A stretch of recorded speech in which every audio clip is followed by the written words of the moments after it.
Welcome back to What Arty Noobs with General Disturbance. This is the ISU-152, which is a Tier 8 Soviet tank destroyer. It's located on the west spawn of Studzianki Encounter, and it's under the command of Brit on the NA, God bless the USA. Now, as that sounds, he's actually a British player playing on the NA server.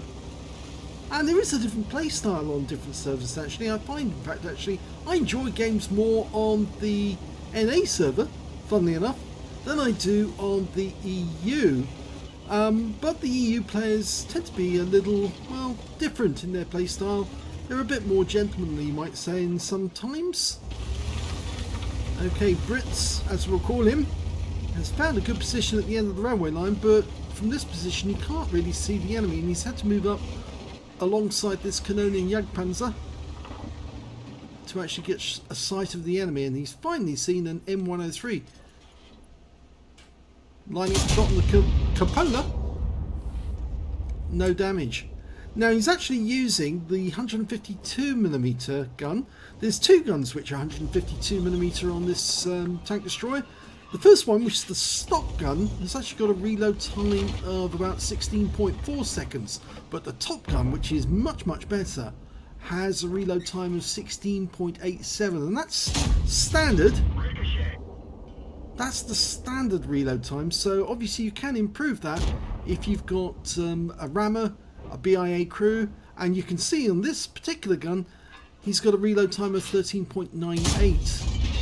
But he's not getting any penetration so far, and well, he's queued up for his next shot, an HE round. He's got all of his ammunition is standard, but I think he's decided that he's not getting the pens that he wants with AP, and he's decided to go instead for an HE round next shot.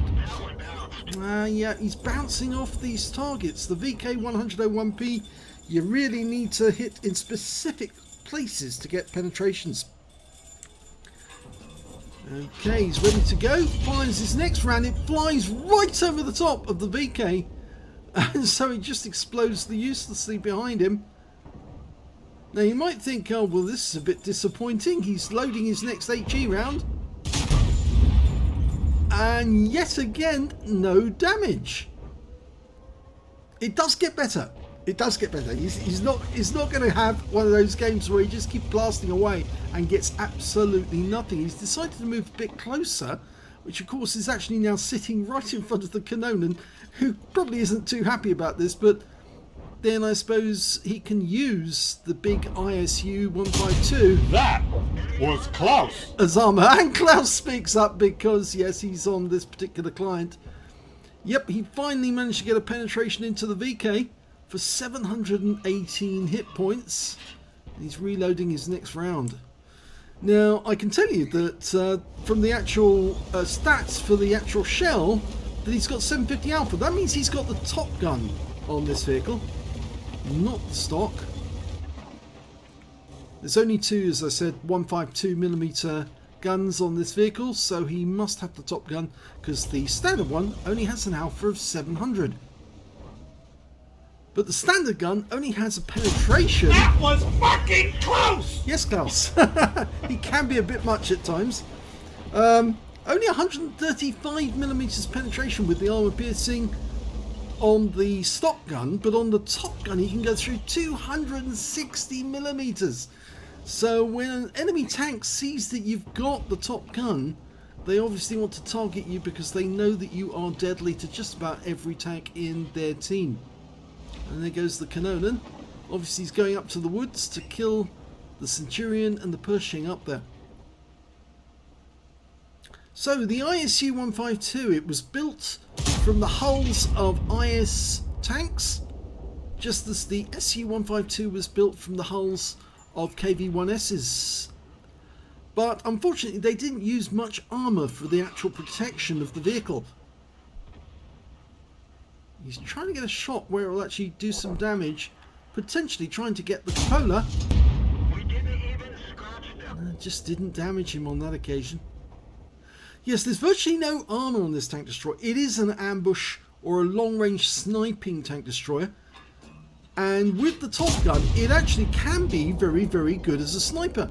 But on this occasion, Brit is having a lot of difficulty trying to get shots into the target. So he's got 1,363 hit points so far. And he's just having not a lot of luck. Now, if he fires into that VK, he might be able to take him out of the game because he hasn't got much in the way of hit points left. And he's only got 8 rounds left, actually. Very low ammunition load in this tank destroyer. So he's now looking around for other targets to shoot at, because after all, he wants to have some damage to take away at the end of this game. There's a Borsig down the other end there. I mean, the thing is that now he's actually turned on sideways to the M103 and the VK101P, so they might, if they saw him, actually be able to get a shot right into his side and do a lot of damage.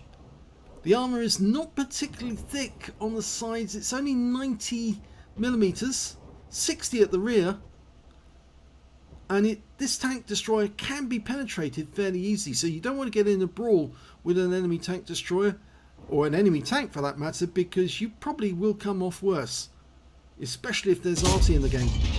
That one didn't go through. Thankfully for Brit, there's no Arty in this game at all. Otherwise, I think they probably would have fired at him by now. And it appears that the VK is more concerned about the mutant up ahead. Going for the cupola. Is he going to fire? Only 7 rounds left. You'll need to make an impression if you do. Nope, decided not to.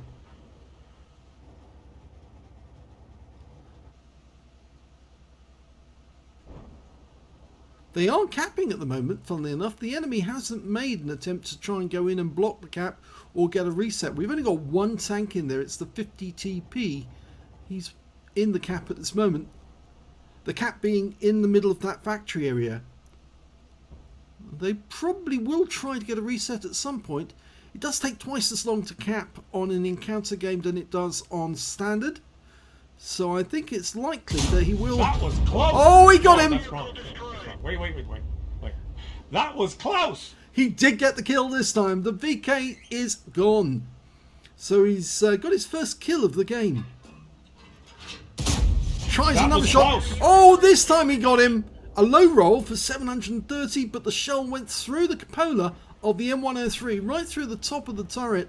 And, well, he's now one shot.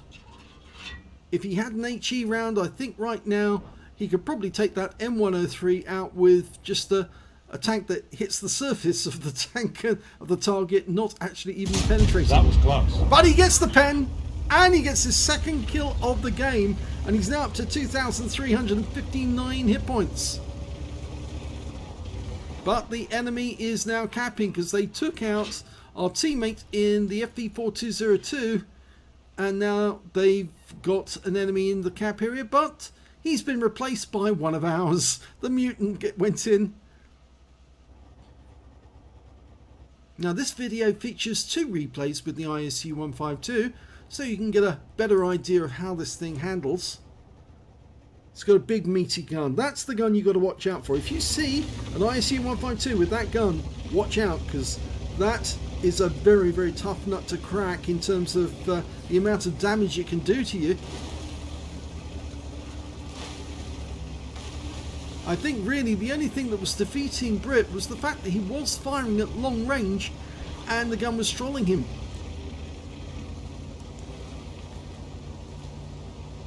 He's now going to join the Canadian Jagdpanzer and try and take this northern wood away from the enemy Centurion 7-1. But remember, that is a British medium with a 105mm gun and very good gun depression. This tank doesn't have good gun depression. It's only got 6 degrees.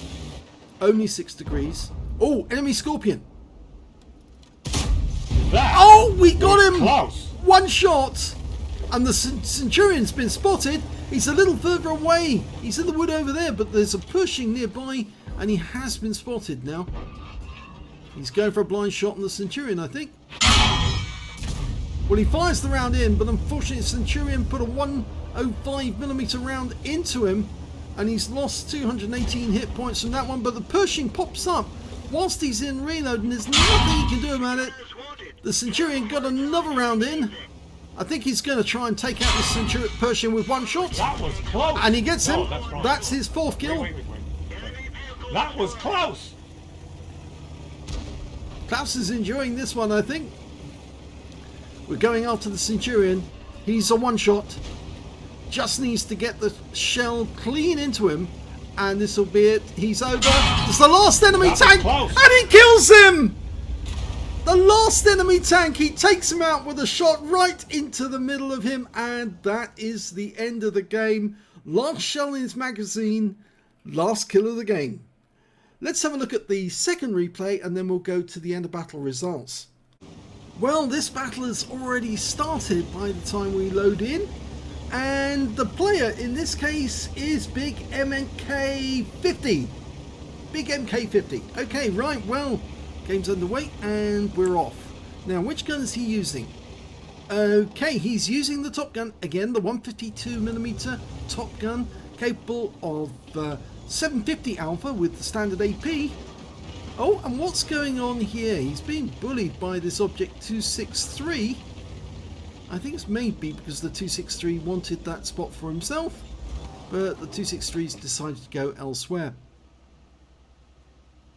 Well, as I mentioned before, the 152mm gun is the Top Gun with 750 alpha, 260mm of penetration with the AP, which he's using at the moment, 292 with premium rounds, which he's not carrying any at all because he doesn't believe in them.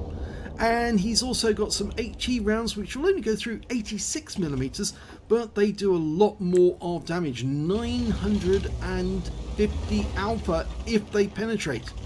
And sometimes they do penetrate even at tier 8. Now, as I mentioned before, the ISU-152 is more of an ambush tank destroyer than a brawling one because it's got relatively thin armour of only 90mm at the front, sides, and 60mm at the rear. So it really can't take the damage. If it does come face to face with an enemy, it's probably going to come off worse. So it tries to shoot at long range. And it can do that. That's a low roll, 615 off the Object 430. But I think he'll quite happily take that because the 430 is now expired. And that was a tier 9 medium when he's a tier 8 tank destroyer. He's in a tier 10 game, so he could earn a lot of XP in this game if he takes down some of the higher tier opponents. Now, the Soviets built 4,635 of these during 1943 to 1945. Oh, he's got the AMX, so that's his first kill. 507 hit points was all he had left.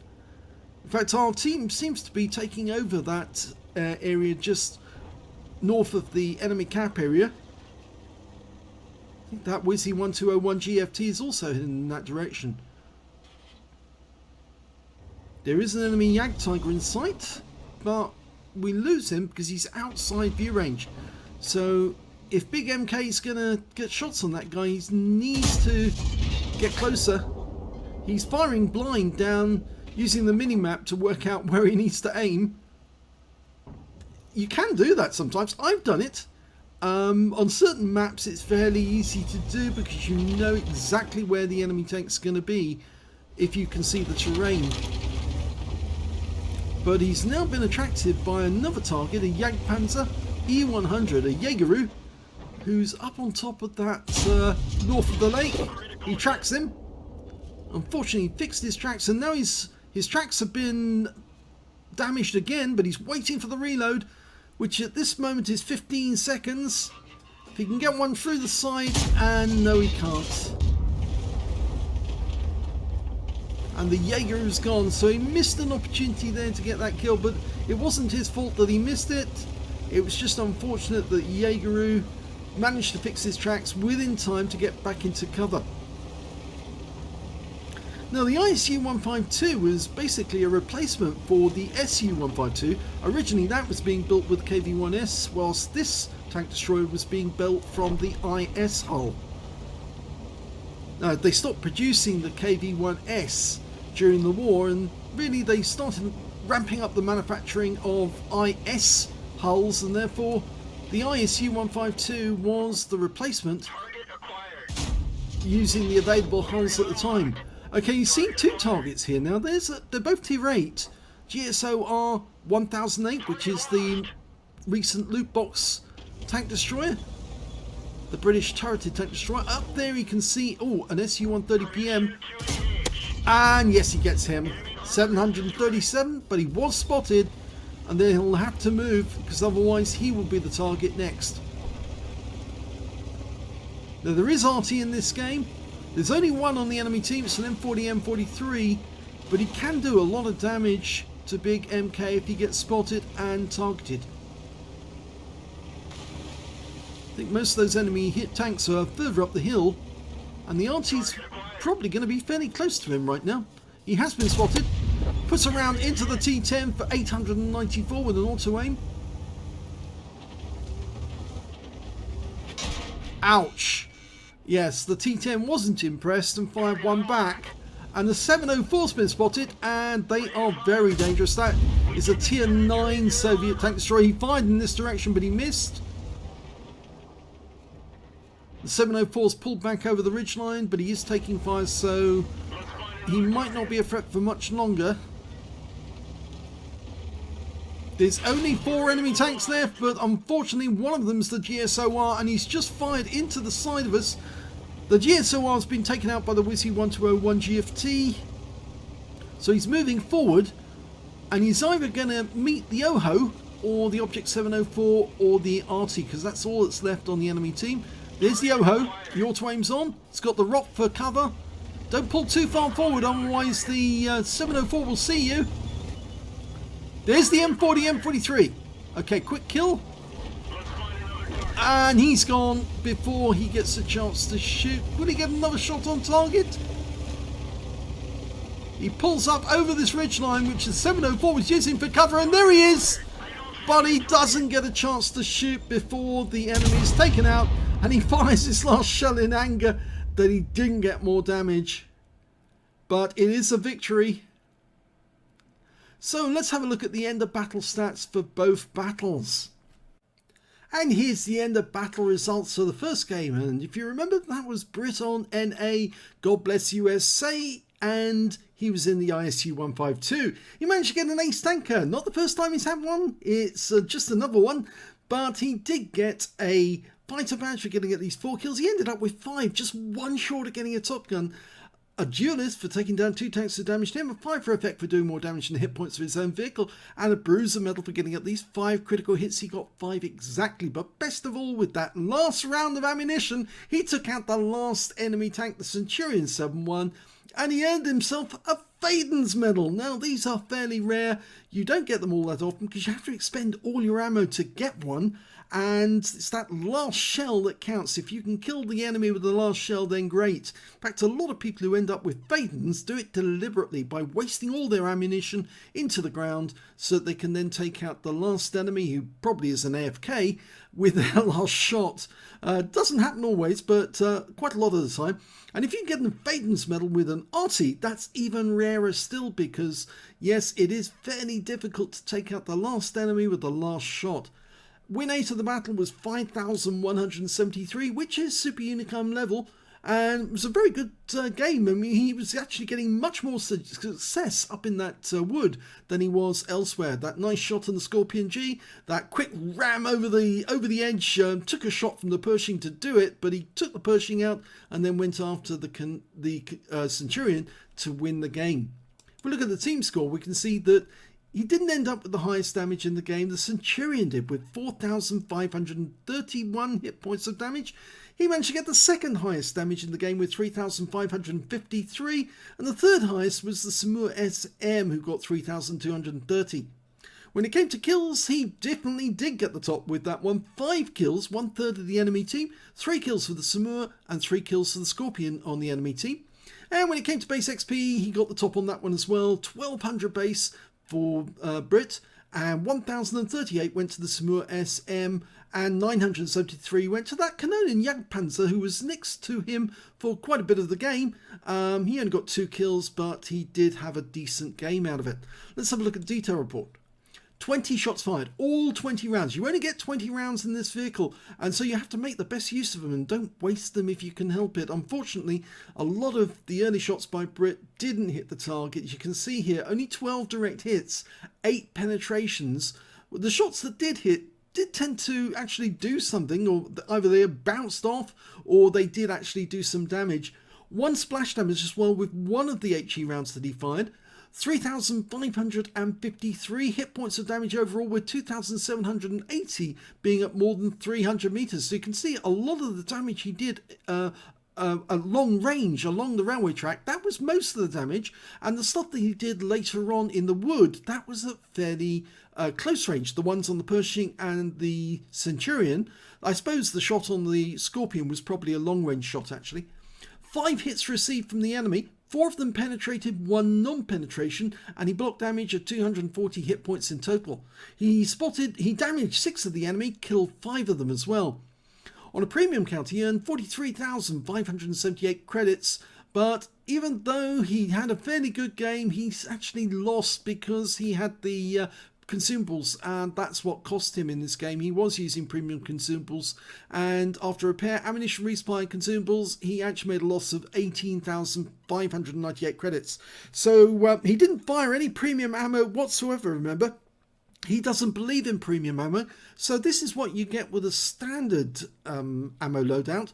And of course the reason why he actually made a loss was mainly down to the fact that not a lot of his shells actually did damage. About, well, more than 50% of his shells did damage, but again, those ones that didn't hit cost him, and so he ended up making a loss mainly because of the premium consumables, but also because those shells missed. 1,800 XP for the battle, 8,600 from Holy Ops, and took away 10,400 experience points altogether. So a fantastic game there by Brit on the NA, God bless USA, with a lovely fadence right at the end. It was almost like he was rushing to use that last shell, make it count. He held onto that shell as long as he needed to make sure that the shell was dead center of the Centurion, so that when he fired, it just carved straight through the enemy and took him out. But yeah, very well done to get a Fadens medal. Let's have a look at the second battle. That was the one on the Malinovka map with Big MK50. And he managed to get an ace tanker as well in that game. He did enough damage to qualify. He also got a spotter badge for spotting at least 1,000 hit points of damage and a fire for effect, but no other medals in the game. His win rate was 4,167, which is Super Unicum standard again. But I'm afraid, yes, he didn't get as much damage as he wanted to actually get the any other medals. The high caliber in this game actually went to the Object 263. The guy was bullying him for that position right at the start of the game. In fact, actually he didn't get a high caliber. He got a Confederate and a tank sniper in the game, but he got 3,698 hit points. The next high scorer being the ISU-152, who managed to get 3,609. And then it's Big MK with, well, actually, no, it's not. There's 2 members of the enemy team got more than he did. The E100 and the UDES, pardon me, the UDES 1516, both of those got over 3,000 hit points again. So he was actually in 5th place with 2,753 hit points over the game. When it came to kills, he shared joint 3rd position. The top scorer was the Wizzy-120 1GFT, 4 kills for him, 3 kills for the T110E4, and 2 kills for Big MK50 and the Object 704 on his own team, and also for the UDES 1516 on the enemy team. When it came to base XP, he was top of the table, 1,158 base for him, and the same amount, funnily enough, for the Object 263, even though he did more damage. Well, he is a higher tier than the ISU-152, and therefore, obviously, Big MK was earning more XP than the 263 was from every shot. If we look at the detail report, we can see he fired 12 rounds in this game. Only 50% of them actually hit the target though, so he got 6 direct hits and 4 penetrations. Damage of 2,753 hit points, of which 1,859 were at more than 300 meters. He received 2 hits from the enemy. One of those was from the T10, remember, that fired a round back in anger after receiving a big hit from Big MK. And of course the other shot came from the GSOR 1008, who managed to fire into his side. Luckily he didn't receive any damage from that Object 704, because if he had, I think he probably would have been out the game at that point. 1 enemy vehicle spotted, 5 enemy vehicles damaged, 2 killed, and 3,760 hit points of spotting assist, and that's really what gave him all the extra XP that you're going to see now. He earned 55,650 credits from the game, 17,252 from Holiday Ops, brought up a total of 72,902 credits. And after repair, ammunition resupply and consumables, and he wasn't using the premium consumables this time, he did make a profit of 42,974 credits and no premium ammo abused by Big MK. 1,737 XP times 2 for the first victory, took away 3,474 experience points altogether. So it was a very decent game by Big MK. He made more money than Brit did on the NA server, but all the same, I think really in the end it was down to the fact that he was hitting higher tier opponents, whereas it was a lot more difficult for Brit to do the same. And of course Brit fired all of his ammunition, which cost him a lot in ammo. And of course he had that premium consumables, which did have an effect upon his overall profitability. So very good games by both players. The ISU-152 is a dangerous opponent if you come across one, but if you do see it, get rid of it quick, because it does have a rather troll gun which will do a lot of damage to you if you let him. But he has fairly weak armor, so most of the tier 8, even tier 7 tanks should be able to penetrate this tank destroyer and take him out the game. So don't let him take you out the game, and otherwise they'll be getting the sort of results that Big MK50 managed to get, and of course Brit on the NA managed to get in his game. So if you enjoyed this replay, or these replays, please give this video a like. Do subscribe to our channel, leave a comment down below because it feeds the algorithms on both YouTube and Rumble. And thank you for watching.